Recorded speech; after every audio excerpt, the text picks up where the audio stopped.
Happy Lawyer Project. I'm your host, Akoma Moronu, and I created this show to help lawyers find happiness in life with a law degree. Together with my guests, we provide the knowledge, skills, insight, inspiration, and encouragement you need to find your happy. Hello there, lawyers. I am super happy that you guys have tuned in tonight. I am sitting here in the dark in Scotland in a very comfortable hotel room, super excited to share a conversation that I had with my dear friends, Emily and Sam. It's kind of funny to me to call them my dear friends because we've actually never met in person. We've had a couple of conversations and communicated back and forth online, but I feel really close to them because of their natural ability to engage in conversation in a really authentic way. They're both quite different, but have this very warm personality and both just so engaged in their lives that you get to know them really quickly and get to feel really connected to them really quickly. And so I'm excited to share their story of starting a firm representing creatives, nonprofits, small businesses, and we talk about their journey, how they decided to make that entrepreneurial leap, what it was like for them starting out, kind of mistakes they made, lessons they learned, and tips they have for people who are trying to figure out how to live a life that's more in alignment with their values and passions. I hope you guys enjoy the show. Welcome back to the Happy Lawyer Project, you guys. On today's show, we have Emily and Sam of Wilkinson and Mazzeo. Good question. I don't typically correct people, but if we're going with the actual correct Italian pronunciation, it's Mazzeo, but Mazzeo is typically what people go with. Mazzeo. Interesting. Okay, so pretend I said it correctly. Welcome, you guys. Thank you. Nice to be here. Thanks for having us. So just a little bit of background for the listeners. I was introduced originally to Sam by way of a former guest, Liz Stapleton of episode 12.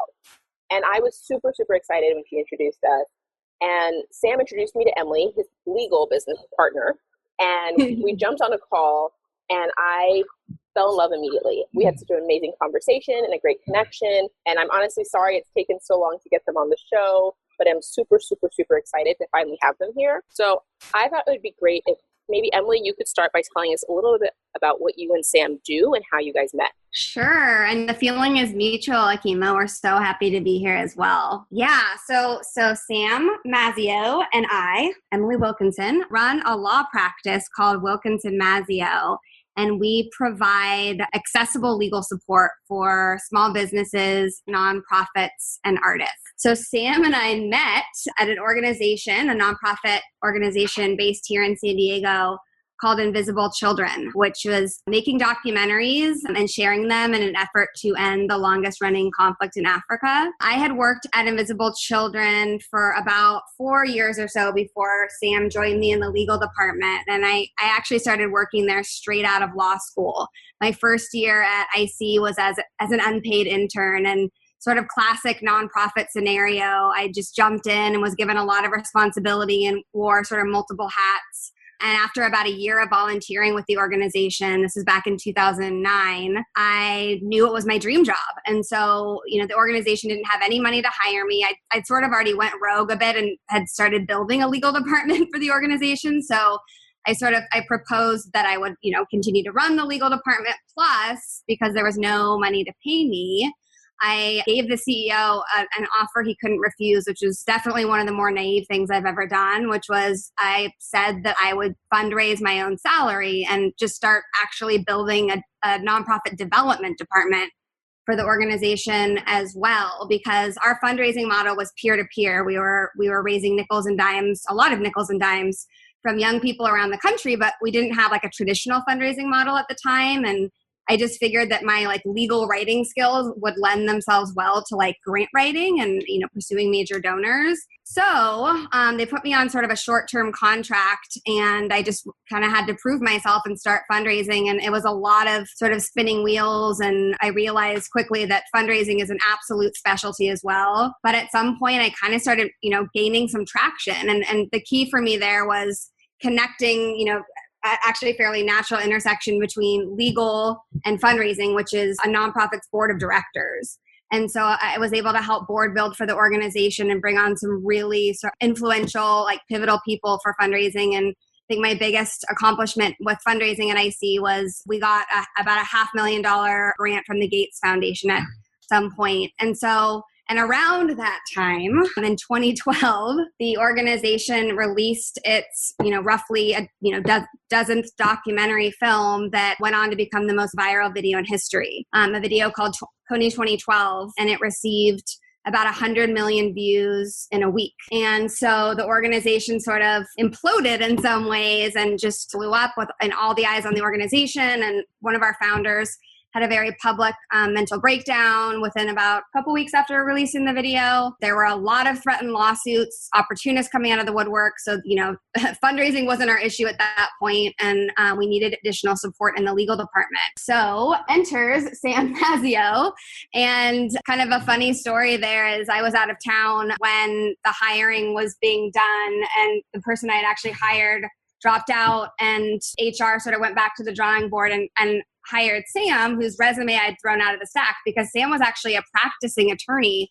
at the time and was just wanting to volunteer at Invisible Children. And he can provide some additional context there about his story leading up to IC. But I didn't want to manage a practicing attorney as an intern, so I'd thrown his resume out of the stack. And I got back, and he was dressed to the nines, and which was very sort of odd culturally at Invisible Children. And I was like, man, it's that practicing attorney. So I wasn't so sure about Sam at first, but he, worked so hard in the legal department and was so enthusiastic and just showed me that there was another way to, be strong and be an amazing sort of counselor for whoever it is you're representing, while at the same time being really warm and friendly. And I had really built up a very stoic persona at that point, being the lawyer at the organization, being the only woman on the executive team. And I just had this sort of chip on my shoulder in a way. And Sam came in, and it was like, wow, that is genuine enthusiasm for being a counselor and being a lawyer. And that he is the lawyer I would want to have. And so that sort of led into us starting our practice together. But I would like to hand the mic over to Sam so that he can share his very different story that kind of is what led him to come to Invisible Children, which is where we met. Yeah, so it's nice and timely. Comic-Con was here this last weekend, so I'll call my story an origin story. Not to call myself a superhero, though, just an origin story. So yeah, I mean, my path was a little bit of a windy road, just kind of like Emily, but in a different way, in that I, graduated law school. I had a couple opportunities in front of me, and I took the one that seemed best, and it ended up being an absolutely soul-sucking, evil corporate defense law firm that really just, man, I didn't get out of bed on the weekends. I couldn't reconcile my values, my morals, and my ethics with what they were having me do, and essentially was shutting down small businesses, mom and pop shops, and even had a collections branch in the law firm. And so, it was a rough year, first year out of law school. And then the reason that I ended up at Invisible Children was actually just trying to recalibrate karma, do something to put some good back out into the world. And yeah, being at Invisible Children, it's funny to hear Emily say that I came in with enthusiasm and sort of, being very genuine and enthusiastic, because it wasn't sort of what I had been used to. It was just actually, I think, me being authentic in helping do whatever I could at Invisible Children. And it was sort of a paradigm shift for me to see other young people doing basically whatever they wanted in a creative way with what they were, their assets, their intelligence, their degrees, or whatever it was that they brought to the table. And so, I kind of just felt like I was able to flourish and kind of be myself there. And then I always had a feeling, I tell people, that I had, something else was coming. I don't know. I didn't at the time know what it was going to be. I didn't have any kind of cause that I wanted to champion and start my own nonprofit. So when Emily approached me that fall, actually, it was at a holiday party about starting this law firm, and it's full circle because the building we're in now, that holiday party was actually in the event space downstairs in our building now. But when she brought that opportunity to me, I said yes before she finished her sentence. And we had our website up in 3 or 4 months and started having clients, Invisible Children being the first one. And, the rest is kind of history. And it's been a 180 since that law firm that I was at first. So I have so many things I want to say. First of all, I think it's so interesting that Emily said that you were the type of lawyer she would want representing her. I think that's probably one of the highest compliments you can give another lawyer. So kudos to you. And I also love the way she described Sam, because I was going to say this in my intro, but I decided not to because I didn't want to give it away because I felt really bad about this. But when Liz first introduced me or mentioned Sam to me, I was like, oh my God, a dude that started in like corporate law, he's probably going to be all like, it's going to be all awkward and I'm probably going to hate it. And I had been kind of toying with the idea of making my show very like gender neutral, and I had gotten a lot of feedback from people being like, it's really going to resonate with just women. Like, women are the ones who are really interested in these topics and really want to talk about practicing law in this more mindful and like passionate, creative, like value-based way. And I didn't want to believe that was true. And I was afraid that after I spoke to Sam, I would be convinced that it was actually true and that I just wasn't going to connect with kind of the male energy in the space. And then I spoke to him and I was like, oh my gosh, there's so much hope. And well, to be completely honest with you, I actually get more emails from male listeners than I do from female listeners. That's promising. Yeah, I think that's reassuring to hear, just because, you know, we actually have a client that is ultimately setting out to kind of create a safe space for men to share their feelings more and sort of, I don't know, I guess not to sort of play on the gender stereotypes, but to sort of lean into that feminine energy a little bit more. And I think that when we had our first conversation with that particular client, I was so stoked to hear that, because I do come from a background of, you know, not even taking into account the corporate law firm, but a background of, and not to sort of slam my home state, but a background from Arizona where it's bro-y, you know, it's not accepting, it's not open. And it's taken a long time to sort of shake off some of those things that you gather as you go from your environment. And you know, I was raised by a single mother too. And I think that goes a long way with where I sort of feel inclined to lean in and where I feel like, you know, it's worth sharing things and being vulnerable. I don't have any qualms with doing that. Yeah. And I will say Sam is a true feminist if there ever was one. So to kind of continue the founding story, when I approached Sam at the holiday party, and this was after about a year of working together, and it was my 5-year mark at Invisible Children, I really hit a wall of burnout and I was actually on a little sabbatical at that point and just kind of showed up at the holiday party because Sam and our legal assistant convinced me to come. But I was really kind of going through some soul searching and having a tough time. But I had, you know, fairly recently before the holiday party had the epiphany, like I know I need to move on. And I think the only thing I can do is to start something, because maybe I've peaked career-wise at age 30, or like, you know, where do I go from here? I can't imagine working for a more amazing, extraordinary organization. So I just approached Sam at the holiday party and was like, hey, I have an out-of-work project to run by you. And he was like, I love out-of-work projects. And like so many people at Invisible Children used to approach me to like do little legal side projects for them. And I would always like charge them. And people quickly, you know, found out with Sam that he was like doing all this work for free. And so the whole like, I love out-of-work projects is pretty funny. And I'm thinking like, man, he does not know what's coming. And so we met, I think it was the very next day at Starbucks, and I just straight up like said, you know, do you want to start a law practice with me? And he said yes before I really even finished my sentence. And this is so not lawyerly, the two negotiation points that I had going into that meeting for like a 50-50 business partnership was two things that relate to being a woman, actually. In my experience being, you know, the only female executive at you know, a larger organization. And part of wanting to start something new was to kind of be the change, I guess, in some ways. And so one of my points of negotiation had to do with length of, you know, parental leave, and having really generous parental leave amongst the partnership. And then the other was having some sort of female entrepreneur, like pro bono program as part of our practice. Because at Invisible Children, one thing I noticed is that I think women sometimes have a more difficult time with risk, perhaps. You know, women had a hard time at Invisible Children asking for raises. So I started a female leadership development program there, and we would meet every Friday in my office and drink whiskey and just kind of lament a little bit and support each other. And these are topics that were sort of coming up. And so I wanted to carry something like that into the practice. And so I suggested that we have some sort of, female entrepreneurship pro bono program or discount. And Sam was beyond for that. And for him, it sort of related back to what he mentioned about his mom, you know, growing up with a single mother who was working really hard and wanting to honor that. And he even came up with an amazing name for our program, which we're calling, the Ladies First pro bono discount program. And it's been really an integral part of our practice from day one. I absolutely love that. And one of the things I think is really funny is that whenever you quote Sam, I imagine everything he says has like 4 exclamation points at the end. Pretty much.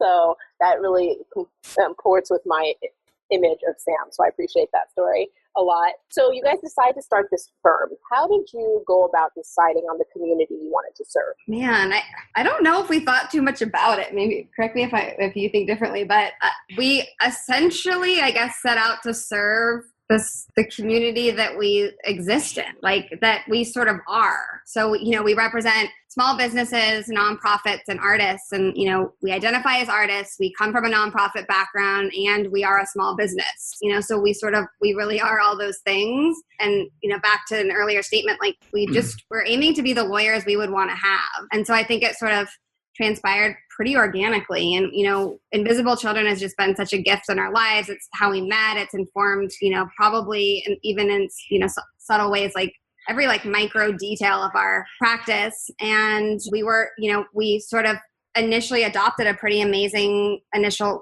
group of clientele that kind of fit, that are this community. So it was a community we were already sort of living in, back in Invisible Children. Yeah, I think I'd say, I'd add to that we sort of set out to serve the community, like Emily said, that we were already a part of with Invisible Children. And I think kind of 2 things happened. I think one, we quickly realized that there was a lot of similarities between, let's say, starting a nonprofit and advising a nonprofit, and also a small business, because a lot of it is the same state paperwork, a lot of it is the same governance and things like that. And so I had sort of already had some experience with for-profits at the Evil firm. And I also, had quickly realized from doing the nonprofit stuff that there were so many similarities. So I think that happened, and it allowed us to sort of grow into the small business and even startup bucket. And then I think also, and I'll change it from 2 to 3. And then I think number 2 is that Invisible Children sort of, when they started to shutter their office here in San Diego, it kind of jettisoned all these people out into other really awesome things. And they all landed at other organizations or started their own things. And luckily, very, very luckily, and we're very fortunate for this and grateful for it, they looked to us because they knew that we helped Invisible Children. And so that was kind of the second thing that helped sort of expand our client base and sort of what we were able to serve. And then, I think the last one is just that I think we both sort of have this deep-seated desire to help people. And I think that we are in a unique position to sort of see where there's gaps in the market and gaps in where there is accessible support and legal support specifically for different sizes and different types of businesses. And, I don't think that we would feel good about not trying to fill those gaps. And so I think that that's sort of the third thing that we continuously do. And then it drives us to sort of expand our offerings and our services whenever we can and see that we need to. So it seems like there was a lot of alignment between kind of your personalities, what you're naturally inclined to do, and kind of starting from where you were and not necessarily trying to take a huge leap into something that was fully conceived that you've been planning for years and years and years. But how much did you plan? I guess, how much did you have in the works before you left? How much runway time did you give yourself? What do you really need to call yourself a law firm? Oh man, looking back, I just have this wave of exhaustion when I look back, because I'm like, how? And just question marks, how? Because we had the conversation at the holiday party in December. So that would have been December 2013. I came back to Invisible Children, and then my last day there was the end of February. And then we launched the website. We launched our business outwardly April 1st. So about a month after we left Invisible Children. Did you leave Invisible Children right around when I did, or did you stay on? No. So I had a full-time job doing internet marketing all while this was going on, and then was also still part-time 1.5 days a week at Invisible Children. And I didn't leave Invisible Children probably until March or April, because they were paying me peanuts so they could keep me on longer. And then I planned to leave the internet marketing job probably in June or July, and actually had to take a loan from my mom to help me get by and help fund some of the beginning of the law firm. And I ended up actually leaving that job probably end of April, because it just became clear that it wasn't fair for me to just kind of let Emily run the show alone with me at this other job. And so The answer to your question is a long way of answering it, which is, what lawyers are really good at is long-winded answers. I would say we did not plan anything other than we need to have a website and we need to have clients. Yeah. And that we didn't even do a good job of planning, I would say, in the beginning. Yeah. And the website, we were so lucky. We had no money. And so we just bootstrapped the shit out of the website, if I can use that word, and by just kind of pulling together a crew of creatives that all worked with us or used to work with us at IC. It was actually all women too. So a copywriter friend, a photographer friend, a designer friend, and a developer friend. Yeah, all women. And they helped us kind of bootstrap this website, which we didn't really follow a formula for, and certainly weren't really aiming for it to be, for it to look like, other lawyer websites. And we were really able to afford it because we, the help of our friends. So the website was a big piece. And we didn't even have an office at that point. All the photos on the website were taken in, I think, my old office at Invisible Children. Our first consultations, we would go to coffee houses, but then it would be too loud and we'd have to get into one of our cars to take the consultations. And we had absolutely no idea what we were doing starting a business. I love that story because it's so much more relatable, because I think that people hear the stories of people who have their shit together right away and they're like, well, I don't have time to figure that out. But when you say you're taking consultations in your car, I can take a consultation in my car. If that's a workable beginning, if you know that it cannot be perfect when you start, then it doesn't seem that intimidating to start something scary. I just think it comes down to, I don't think it's as much about looking like you know what you're doing, having a brick and mortar place. It comes down to doing quality work and being good to people. That's all that matters. I mean, you don't need an office. You don't need a phone line. You don't really need any of the things that you look to for overhead with a business if those two things are in place. Yeah. And I think that just sort of the necessity to bootstrap, I think is sort of kind of led to our inadvertent business model in a way, right? Which is, we're able to provide accessible legal support in part because we keep our overhead, really low. We're essentially a digital paperless practice. We can, our clients don't have to be based in San Diego. We leverage technology to kind of make it work and keep costs down. And the accessibility part is not something we strategically planned, as far as what is our business model, providing accessible legal support. I guess it just also sort of came with the territory. It's it's the one thing that our clients all have sort of in common. So we have the segments of, small businesses, nonprofits, and artists. And the one thing sort of that clientele has in common is traditionally they've had a hard time with access to legal support or feeling like it's approachable or affordable. And so that's sort of the gap that we're, I guess, just naturally filling in the market. I would love to transition a little bit into talking a little bit more about your brand specifically. And I think you guys do a good job, and I'm happy to hear that you guys had a copywriter because it kind of is intimidating, I think, to people to think about writing copy for their own website. And how would you describe your brand and kind of the guidelines you use to infuse your own personality into that brand? Great question. I think it started with aside from that very first meeting we had to agree to be business partners, agree to be platonic spouses. We had no idea what we were getting into.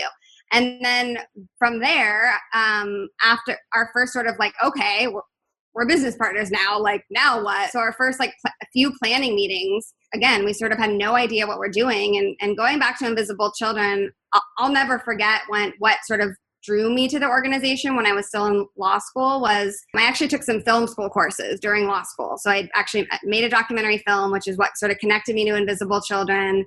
And from taking film school courses is how I, became aware of them. And I looked at their website, and on the very first on their homepage were their values listed out just super transparently. Idealism, creativity, service, and sacrifice is what they were. And so I knew exactly what they were about and exactly sort of what I was signing up for. And I always remember those values during my time there. I mean, after 2012, working crazy hours, it was oh yeah, I signed up for sacrifice.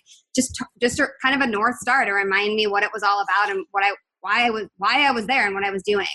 And so during our first sort of planning meetings, that's what we did. We sat down and just sketched out values. And it's just what are we about? And, we just listed all these words in Sam's notebook and just tossed them around and kind of regrouped on them and narrowed them down. And we landed on authenticity, creativity, empowerment, and joy. And truly, those have been our North Star, like our compass, our like everything as we've, expanded and grown, our business over time. And, we filter all of our decisions through our values, and starting with authenticity, that was sort of the pillar of our brand. It was like, we're just ourselves. We're just Emily and Sam. And, we also happen to be lawyers, and we're here to do just that for you, but also to be like on a first name basis with you. So yeah, I think our values have really, they've influenced everything we do, and, particularly our brand and, kind of what we're about. I just want people to want to get a beer with us. I think that's as good of a principle as any.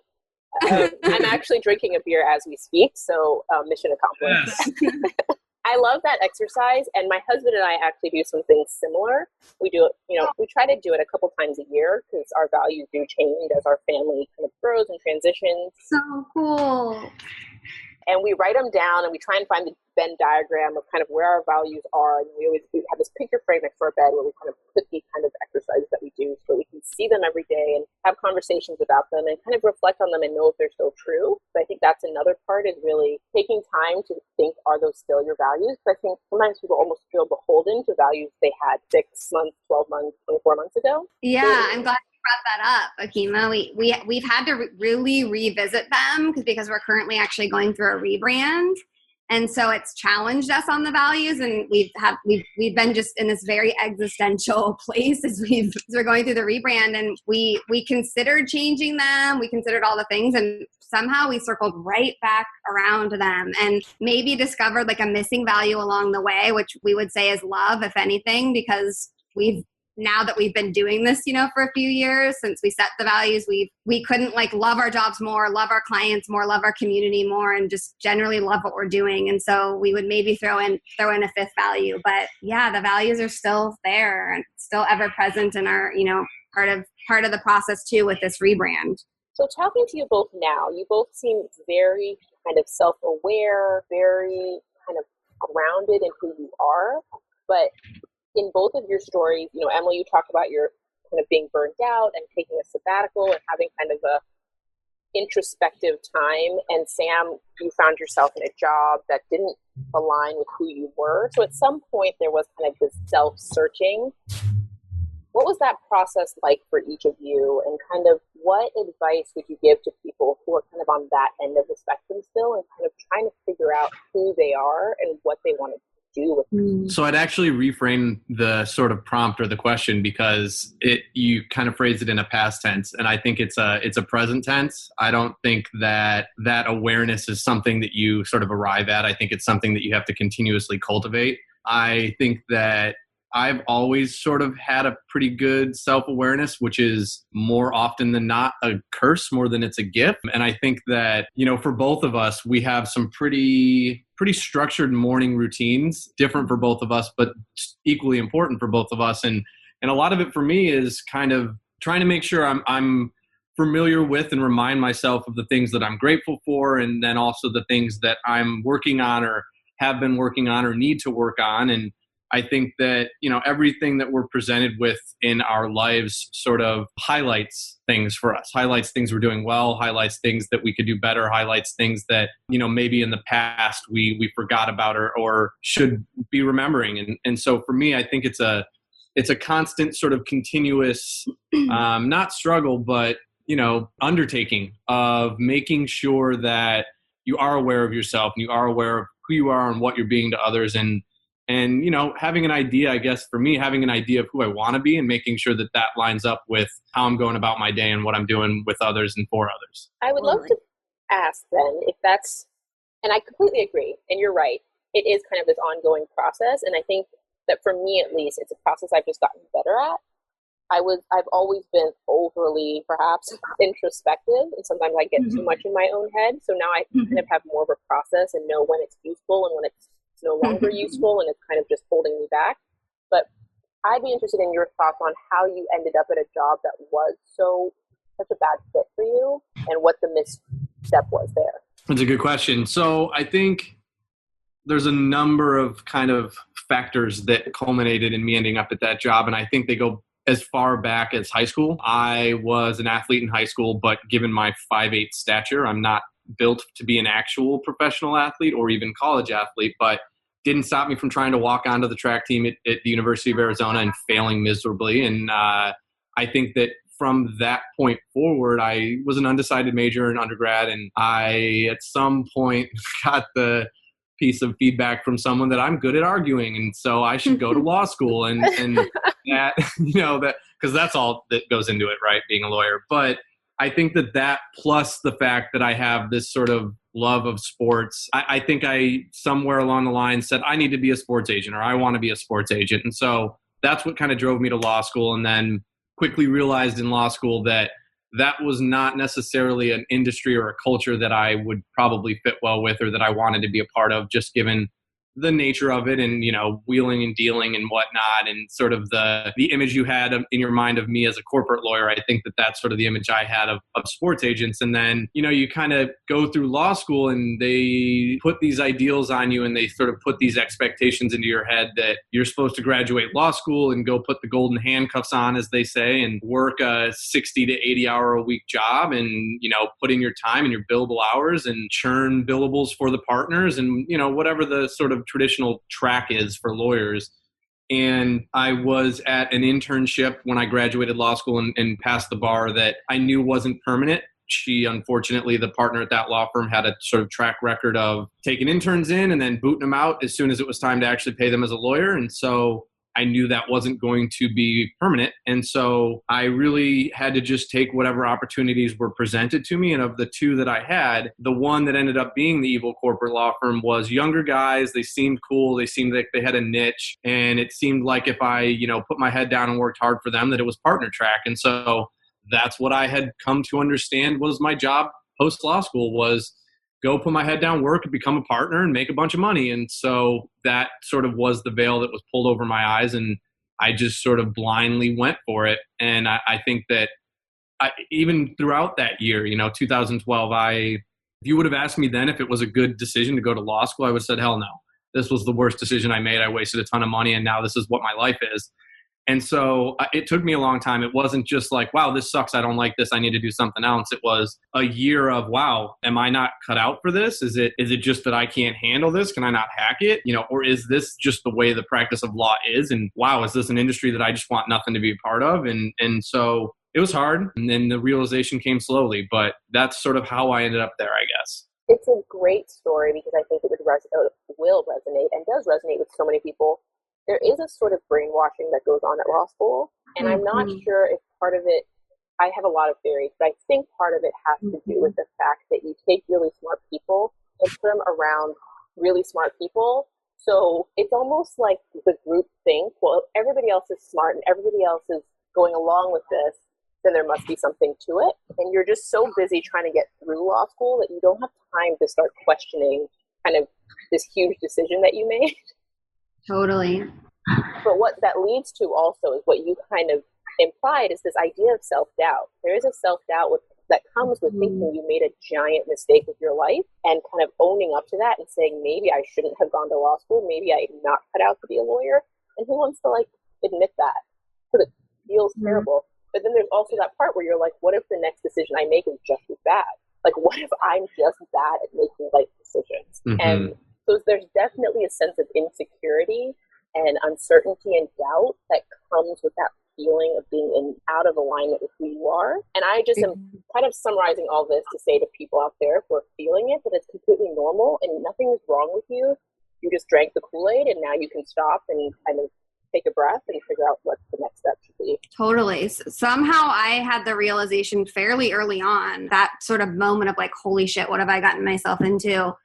In law school, actually during my first year, it was I went and I'm a total idealist. And so I went in I can be an artist, I can be a humanitarian, I can do all these things with my law degree. And then I got there and it was this extremely specific, prescribed ideal for success, the one that Sam described and that you've described, Akima. And it's, it's wait a minute.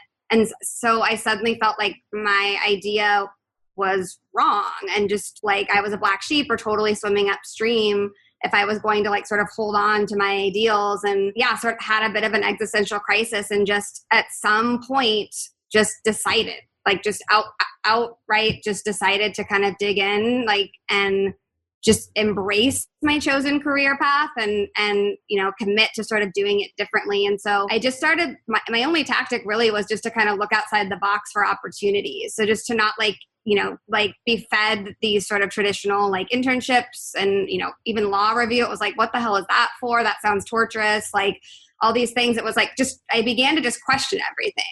And just kind of remember why I went there to begin with. And so that's how I discovered that there was a scholarship opportunity at Chapman, my law school's, from the film school. There was a documentary film that was going to be made that summer in Cambodia. And there was an anonymous donor that stepped up that wanted the project to actually be multidisciplinary.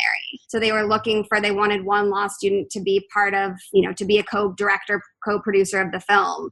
And so I applied for that, and the doubt was definitely there. It was like, yeah, right, I'll never get this. And, I think the only reason I got the opportunity, I got the scholarship were two things. One was I was completely zealous. I essentially like stalked, the professors, and like they essentially probably couldn't say no to me. And then I also later found out that essentially like no one else applied because of the same feeling of doubt. Like this seems like, too good to be true, too good of an opportunity, or maybe even doubt because, this might take me off of the path that I'm like supposed to be on. And yeah, it was one of the best, gifts I've ever received really was that. And that's what ultimately led me to Invisible Children. I think it's funny too, because that sort of notion of swimming upstream, you had said earlier in the podcast that we had these similar personalities, which I think we would both attest to. We actually have extremely different personalities.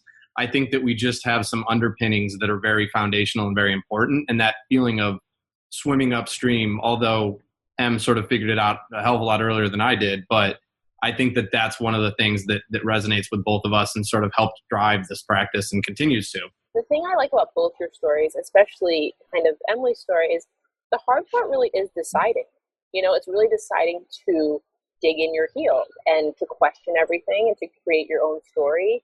And there's something really scary about it because you kind of feel like you're out there on your own. There's this well-worn path that you can walk down and you kind of know what it looks like. Or you can go walk through the woods and you're like, well, there could be bears in the woods. Or there could be like a beautiful field on the other side. I have no idea. But, it's definitely not in the type of, it's kind of a self-selecting group. So it's not in the personality of the lawyer type to step off that well-worn path. Totally. Law school, as you said, Akima, law school is terrifying enough. And you're just you're in sort of survival mode, during that time. And it's hard to it's hard in general just to like take your, nose out of the books and just try to get a macro view of, what you want and what's going on. Or what you want for your future. You're just trying to get by sort of day by day. But I would just, encourage people to remember that, what you want, what you're seeking is seeking you. And so just sort of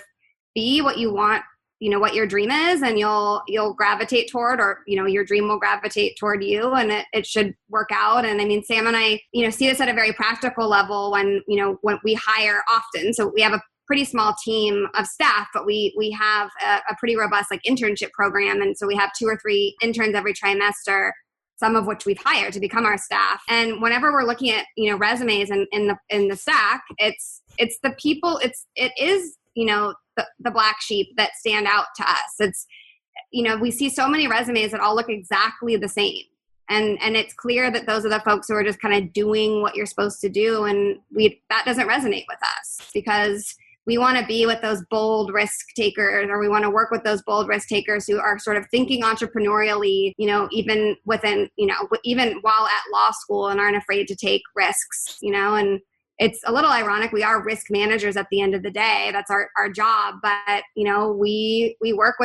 we see that as not eliminating risk and saying no to our clients. We see that as, facilitating healthy risk taking. And that's what we do ourselves. And, we want to work with people who aren't afraid to be themselves. I don't know if people will believe this, but having served on the employment committee and in recruiting at 2 big firms, I know for a fact that firms, at least the groups that I've worked in, also are looking for people who are self-aware, because firms are increasingly aware of the fact that people come into big law, become miserable, and are quitting at a rate that's much faster than they're used to, and they just can't afford that burn rate.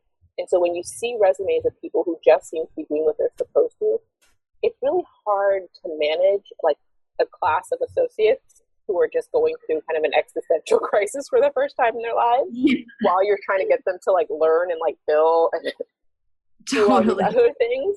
So I always am asking people kind of to explain why they think this fits their story. And I'm always surprised by how much people are afraid to tell me that this isn't their life. This isn't what they want to do with their life, but how they think this job may fit into their life now. The number of people who want to convince me that they're committed to making partner. And I'm like, I don't need you to want to make partner. I just need you to want to be here while you're here. Because if you can be here while you're here, if you know why you're at the firm, why you're at the business, why you're wherever you are in your life at that time, I know you're going to leverage the resources. I know you're going to try and educate yourself. You're going to try and build relationships. You're going to try and leverage whatever time you think that the firm serves your purposes. But if you have no idea why you're there and it's just kind of a holdover until you figure out what to do next, you're always going to be looking out the window. You're always going to be checking for your next best option. And you're never going to appreciate kind of the opportunities that are being presented to you. And I was very lucky. I worked at two firms that I really, really liked the people. I really liked kind of the opportunities that I was given. But I think that part of that was kind of me going into it very selfishly, knowing what I wanted to get out of it. Yeah, I there's too many pieces of that resonates with us for us to just point to. Yeah, I mean, the one that kind of stuck out to me, though, is just being present. You know, like you said, you have to want to be wherever you are. And that is a huge thing that is also part of, you know, both of our morning routines. And the meditation that I do every morning is a large part for just being present, because something you said earlier, too, you know, everyone that's in law school, it's all these really smart people. Well, most of the time, really smart means there's a hell of a lot of things going on in your head. And if you're just paying attention to what's going on up there, you're not paying attention to what's going on right in front of you. And so being present and being, you know, wanting to be where you are is so hugely important. And the thing, I mean, we are such idealists and, you know, talking about how happy we are and we're happy. It doesn't mean, though, that the work isn't hard. So, and I think that's something about law school that everyone should be aware of. You know, the LSAT is hard, law school is hard, the bar is hard. And it's hard because it's challenging, because it's, you know, preparing you for a profession that's challenging and that comes with a lot of responsibility. And so, you know, there's no way around that. And I think in most professions, there's no way around the fact that you are working, and that can be challenging at times. And so for us, it's having passion about what we're doing and or, you know, the people we're serving is, you know, where we get the energy from. And so I would encourage anyone, you know, who's in law school or who's looking to go to law school or to become a lawyer, identify the source of passion. Are you passionate about being a counselor, you know, for someone? As I said, it comes with a lot of responsibility. But if you're passionate about being a counselor, then that should create, you know, the necessary energy to kind of get through it. And or, you know, are you passionate about a certain type of clientele or a certain, you know, type of work? And so that would be another source of sort of fuel to keep you motivated, because the work itself is work. That's a great segue. I want to ask really quickly, for those people who kind of got on the treadmill in law school and have been on it for a while, a lot of them feel this sense of not knowing what they're passionate about anymore, because they've kind of checked out of their personal life, and it's been years and years and years since they've done anything they feel passionately about. Do you have any kind of tips or advice for what kind of a first step might be for someone who wants to figure out how to chase what they're passionate about? I do. And this is to kind of piggyback off of something Sam's referenced a couple times now, which is the whole morning routine thing. I mean, both of us have, and we always say, we don't do this together. We live separately, but we both have a very distinct morning routine that I think for each of us has been so crucial to our mental health. And as we know, as I know, you know, Akima, lawyers have, you know, major, you know, there are some major mental health issues and substance abuse issues within the profession. So for us, you know, staying sane is, you know, the morning routine is a huge part of that for us. And each of our routines are different. And I know for me, doing an exercise called morning pages every morning when I first wake up. I got this, I didn't make this up. The idea is from an amazing book called The Artist's Way, which is all about sort of unblocking creativity and doing morning pages. So writing, what the exercise is writing out a few pages and journal size pages of just freehand writing every morning, and just kind of, and that it literally is the only rule. And the rule essentially is you can't write anything wrong. So it's anything that comes out, stream of consciousness. And what that's done for me personally is as a perfectionist on a level of perfectionism that I wasn't even totally self-aware of before jumping into this, it has unblocked so much for me. I actually started doing this about a year ago when we initiated our rebrand process, because I was feeling so stuck just existentially with the practice, and it just felt like such a tall order to sort of tackle a rebrand and a new website creatively. And what stemmed from me, I've rediscovered my inner artist. I've written poetry and gotten back into 35 millimeter photography and started dancing and just discovering all of these other passions that I have gotten in my own way about, because, and especially with the field of law, which is so left brain, your left brain is, this super achiever kind of side of your brain, but it's also the side that sort of is the ultimate like editor and censor, and it identifies novel information as potentially wrong. And so when you wake up first thing in the morning, your left brain isn't really fired up yet. And so you almost wake up before your censor. And so what comes out in morning pages is, like, the first time I did it, I literally wept after I wrote out my first set of morning pages, because it was so cathartic, and it was actually like beautiful. I didn't know that I had these sort of feelings or thoughts or, creative inspirations inside of me. And I've been doing it pretty religiously ever since. And so yeah, having a morning routine and carving out that time for yourself first thing in the day during the, first thing, and doing morning pages would be my recommendation, to sort of just discovering, getting back to the core of like really who you are and where your creative passions and inspirations lie. Yeah, I think true to form with the reference that I made earlier that our personalities are a lot different, is that my sort of route to determining my passions is completely different. I think that for me, I don't even know if I would say that there are particular things that I'm very passionate about. And sometimes I actually think about that, and I kind of ponder, like, do I not have specifics that I look to as sort of the pillars of my interests or hobbies or passions? And what I kind of just sort of think of for myself, and I'd be remiss if I didn't mention that some of this, at least recently, is somewhat influenced by current political climates, we'll put it, is that I'm passionate about living. I want to do as much as I can. I want to see as much as I can. And I want to do right by as many people as I come into contact with and help as many people as I can. And so my passion is really just, it's sort of an all-encompassing passion to do and be as much as I can. And within that, I find that I'm passionate about dumb shit sometimes, like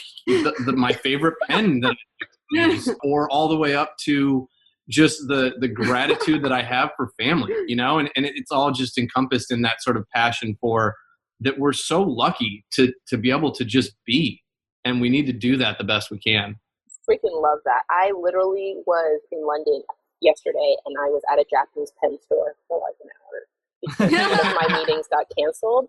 And I love my kids. I freaking adore my kids, but to be able to spend an hour just looking at pens by myself on a Tuesday afternoon was amazing. I almost cried, because I was like, my life is so good right now. And literally my emails are piling up, I'm like jet lagged. There's like a million things going wrong all around me. But in that moment, life was perfect. And I think, to both your points, it's just, there's so much to be said about just really making space for who you are and like stepping into who you are, and being unafraid about who that person is, and not having to justify that person through kind of the external validation that comes with doing the job you're supposed to do or dressing the way you're supposed to dress. It's just, I am who I am, and that's enough, and let's figure out where that gets me. Absolutely. Yeah. Well, I want to thank you both so much. I can't believe how quickly this time flew by. And seriously, before I let you go, I would love if you guys could just share, if people want to learn more about you guys, follow kind of what you guys are doing, what's the best way for them to learn more and reach out to you? Yeah. So our website is wilkinsonmazzeo.com for now, pending rebrand. Yeah. Our Instagram account is wilkmaz, and we're also on Facebook under Wilkinson Mazzeo, and people can reach out to us anytime. Our sort of info email address is holler@wilkinsonmazzeo.com. So feel free to shoot us an email. Well, thank you guys so much for coming on today. Thank you. It's been such an honor to be a part of your project, Okema. Thank you for what you do. It's so important. And thank you for the chance to just sort of, verbalize some of these things that we both think in the mornings or write in morning pages. And, getting to say it feels as good sometimes as just contemplating it. So we're very thankful that you kind of tapped us to do this, and when we're honored by it. Well, you're very welcome. Thank you for joining me for the Happy Lawyer Project podcast. Please head over to my website, www.thehappylawyerproject.com, for more information from today's show. While you're there, I'd love it if you'd leave me your thoughts on the show. You can also connect with me on LinkedIn, Facebook, or follow me on Instagram. If you've enjoyed the show, please share it with your friends. And don't forget to head over to iTunes to subscribe and review the show. As you know, each rating helps more listeners find the show and helps me get awesome guests on here for you guys. If there's anyone you'd like me to have on the show, or if you'd like to be on the show, head over to my website and let me know, or send me an email at okema, OKEOMA, @thehappylawyerproject.com. A special thanks to everyone who's left a review, sent me an email, or reached out to me in any way. I appreciate you. Thank you again for spending this time with me, and if you would like to learn more about working in your gift and living your passion, head over to the website for a free gift. Until next time, bye!